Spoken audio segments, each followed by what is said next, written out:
Tumunog ang tensyometro. Tumigil ang tunog at lumabas ang numero sa screen kasama ang isang hatol. 190, 110. Kumunot ang tiyan mo. Naramdaman mo ang init na umaakyat sa dibdib mo at isang buhol sa lalamunan. Tumakbo ang isip mo at nagsimulang iguhit ang pinakamasamang sitwasyon. Atake sa puso, stroke. Ang unang instinto, halos sigaw, ay pumunta sa emergency room. Nararamdaman mo na ang pangangailangan sa susi at tumakbo palabas para humingi ng tulong. Pero, paano kung sabihin ko sa iyo na ang reaksyong iyon ng gulat ay sa karamihan ng mga kaso ang pinakamasama mong magagawa? Na ang pagtakbo sa ospital ay maaaring lalong palalain ang mga bagay? Ako si Dr. Manuel at sa mga susunod na minuto, hindi lang kita sasabihan ng katotohanan sa likod ng mga pagtaas ng presyon ng dugo, kundi ituturo ko rin sa iyo hakbang-hakbang ang tanging mga teknik na talagang gumagana para ibaba ito sa loob ng ilang minuto mula sa kaligtasan ng iyong tahanan. At ang pinakamahalaga, sasabihin ko sa iyo kung kailan at saka lang kailan. Dapat kang talagang mag-alala at tumakbo agad sa ospital. Manatili ka sa akin dahil ang matututunan mo ngayon ay maaaring baguhin ang paraan mo ng paghawak sa iyong kalusugan at higit sa lahat sa iyong takot. Bago tayo pumasok sa gawain, tumigil muna tayo sandali at pag-usapan ang takot na yon. Ito ay isang tunay na gulat, visceral, at ganap na normal. Walang nagtuturo sa sinuman kung paano mag-react kapag ang katawan ay nagpadala ng isang napakalakas na senyales ng alarma. Pinaniwalaan tayo na ang isang mataas na numero sa tensyometro ay ang simula ng countdown patungo sa sakuna. Pero ipinakita sa atin ng agham na ang realidad ay mas komplikado at sa parehong panahon ay mas nakakaaliw. Ang tanong na dapat nating itanong sa sarili ay hindi, paano ko ibababa agad ang numerong ito? Ang tamang tanong, ang makakapagligtas sa iyo mula sa isang siklo ng pagkabalisa at paulit-ulit na pag-measure ay, ano ba talaga ang naglalagay sa akin sa peligro ngayon? Ang numero sa screen o ang gulat na dulot ng numerong iyon. Dito pumapasok ang isa sa mga pinakamahalagang pagkakaiba sa cardiologiya, isang bagay na dapat tandaan ng bawat taong may hypertension. Ang pagkakaiba sa pagitan ng hypertensive urgency at hypertensive emergency ay halos magkatulad ang tunog. Pero sila ay parang araw at gabi. Isipin mo na sa iyong bahay ay may dalawang alarma ng sunog. Ang isa ay isang smoke detector na masyadong sensitibo na tumunog kapag nasunog ang isang tinapay. Ito ay isang urgency. Binabalaan ka na may usok at kailangan mong magpahangin at patayin ang toaster. Hindi ito nangangahulugan na ang bahay ay nasusunog. Ang isa pang alarma ay isang sistema ng sprinkler na aktibo lang kapag nakakita ng apoy at matinding init. Ito ang emergency. Nangangahulugan ito na talagang nasusunog ang bahay at kailangan mong tawagan ang bombero agad. Ang hypertensive urgency ay ang smoke detector. Ito ay isang napakataas na presyon, halimbawa sa itaas ng 180. Pero, at ito ang susi, walang sintomas na may nasisirang vital organ. Sumisigaw ang katawan mo na, pero hindi nasusunog ang bahay. Dito, ang layunin ay ibaba ang presyon ng paunti-unti sa loob ng susunod na 24 hanggang 48 oras. Karaniwang gamit ang gamot at pakikipag-usap sa iyong doktor. Hindi kailangang tumakbo kahit saan. Ang hypertensive emergency naman ay ang mga sprinkler. Ito ay mataas na presyon kasama ang mga sintomas ng pinsala sa mga organo. Pinag-uusapan natin ang matinding pananakit sa dibdib, hindi makahinga, paralysis sa kalahati ng mukha, pagkalito o isang kakilakilabot na sakit ng ulo. Ito na ang emergency na nangangailangan ng agarang atensyon sa ospital gamit ang gamot sa ugat. Ang pag-unawa sa pagkakaibang ito ang unang hakbang para mabawi ang kontrol. Dahil sa karamihan ng pagkakataon, kapag natakot ka sa bahay dahil sa mataas na reading, nasa urgency scenario ka, hindi sa emergency. At sa isang urgency, ang gulat ang pinakamasamang kaaway mo. Ang gulat ay nagpapagana sa iyong fight or flight system. Ini-interpret ng utak mo ang takot na iyon na parang may leon sa harap mo at para maghanda, kinokontra nito ang iyong mga ugat.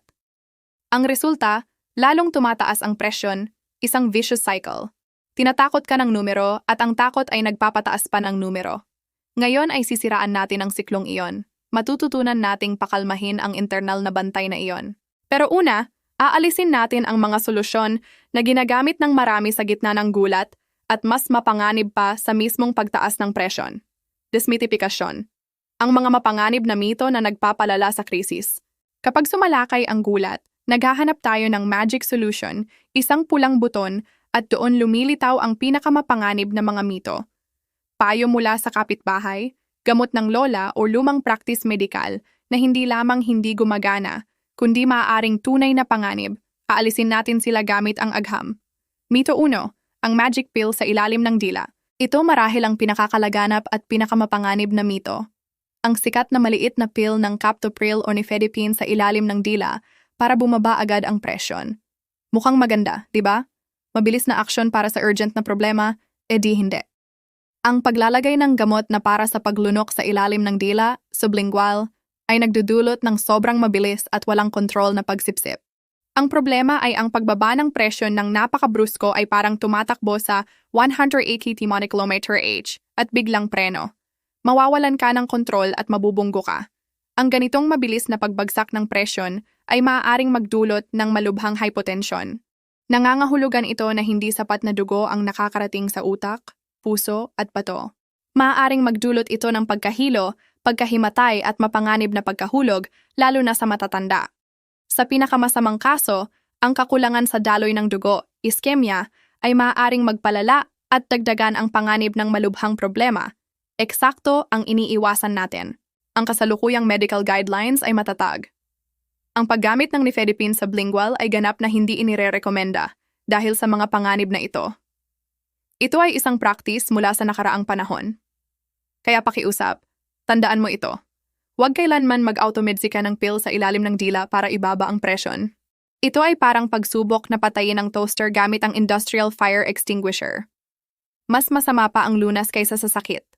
Mito 2. Ang tensyometro ko ay hindi kailanman nagsisinungaling. Ang mitong ito ay mas banayad. Bulag na pinagkakatiwalaan natin ang makina.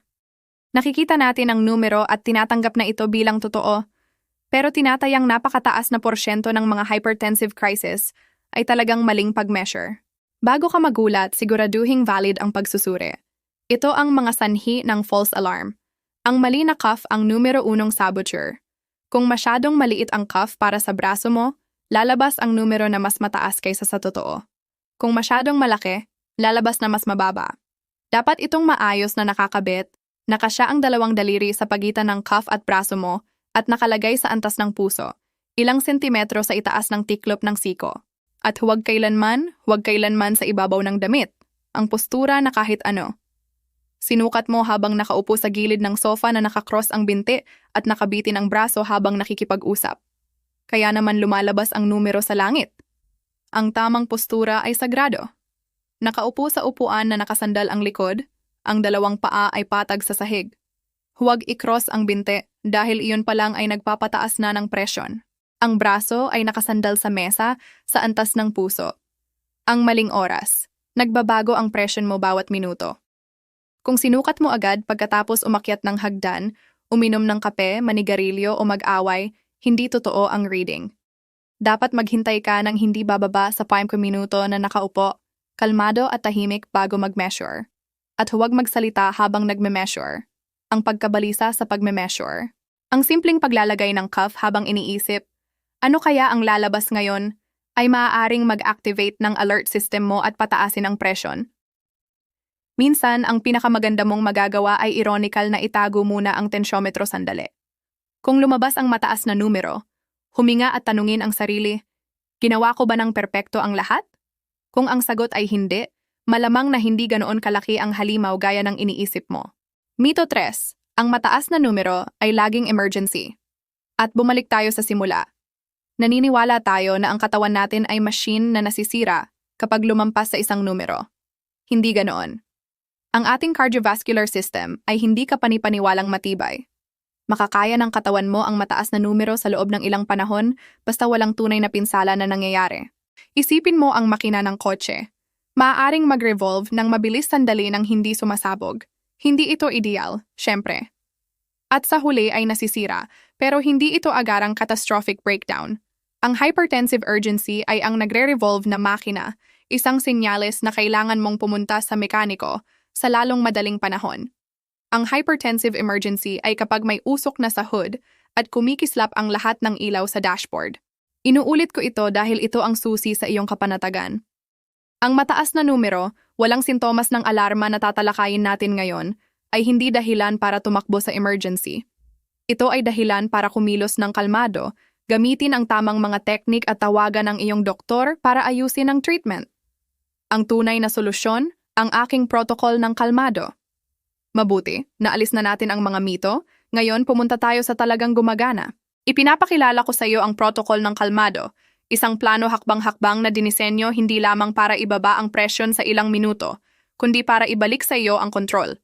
Ito ay hindi magic, ito ay agham.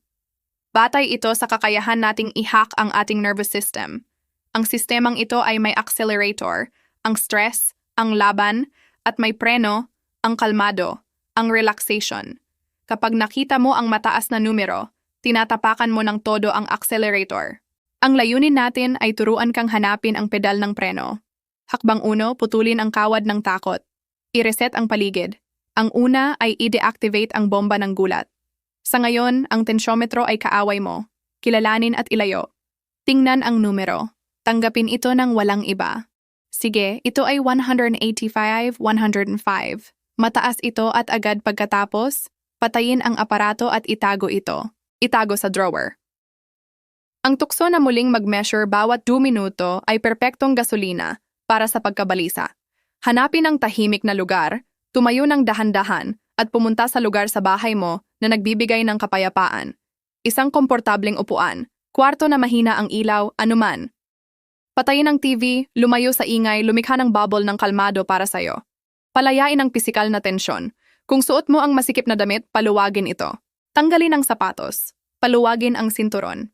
Bawat maliit na pagpigil ay senyales ng banta sa utak mo. Gamitin ang postura ng kalmado. Umupo, na may tuwid na likod pero relaxed. Nakasandal sa likod, ang mga paa ay matatag sa sahig para iangkla ka. Ngayon pakawalan ang mga balikat. Huminga. Itaas ang mga ito patungo sa tainga at sa pagbuga ay pakawalan ng may buntong hininga. Ilagay ang mga kamay ng relaxed sa hita at isang maliit na trick. Ilagay ang dulo ng dila sa palad sa likod mismo ng ngipin nang hindi pumipindot. Ito ay nakakatulong na pakalmahin ang isip at i-relax ang panga. Sa ganito pa lang ay naputol mo na ang kawad na nagpapakain sa gulat. Inihanda mo na ang lupa para sa susunod. Hakbang 2, i-activate ang physiological brake. Ang paghinga na nagbabago ng lahat. Dito mo kinukuha ang control. Ang paghinga ang pintuan patungo sa iyong nervous system. At may lihim. Kapag mas mahaba ang exhalation kaysa inhalation, ina-activate mo ang vagus nerve. Ang vagus nerve ang highway ng relaxation system. Ipinapadala nito ang direktang mensahe sa puso mo na bumagal at sa mga blood vessel mo na mag-relax at magbukas. At sa purong pisika, iyon ay nagpapababa ng presyon. Gagamitin natin ang technique 426. Ito ay simple, malakas at madaling tandaan. Huminga sa ilong sa loob ng 4 segundo. Hawakan ang hangin sa loob ng 2 segundo. Pugahan ng dahan-dahan sa bibig sa loob ng 1 segundo.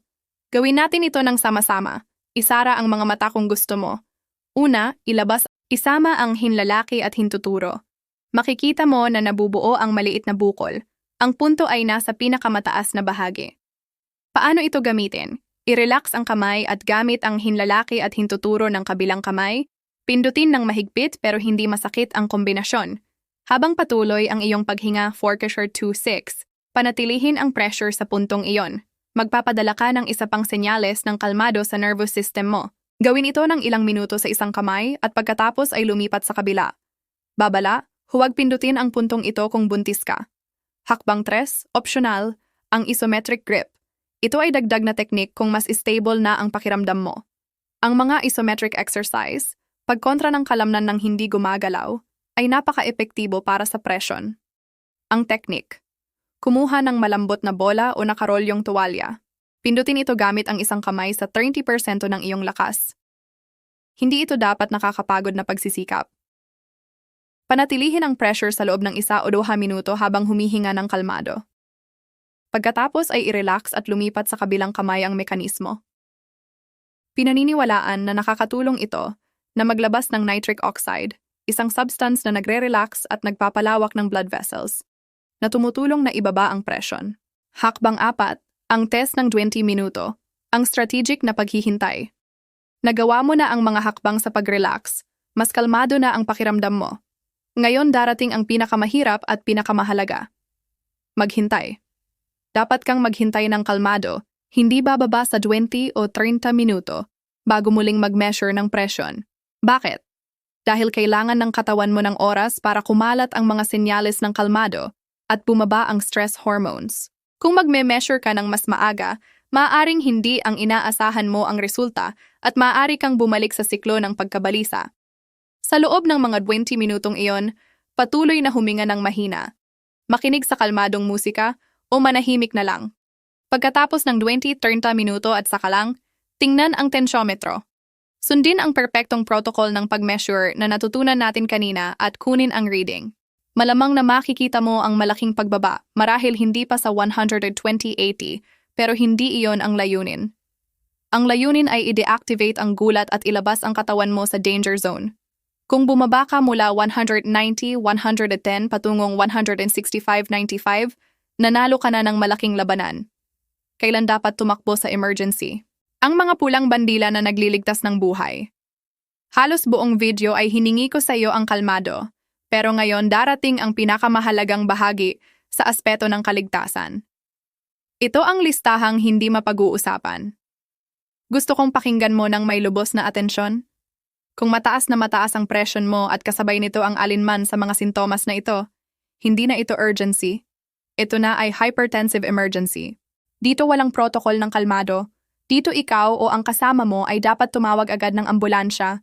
Ito ang mga pulang bandila.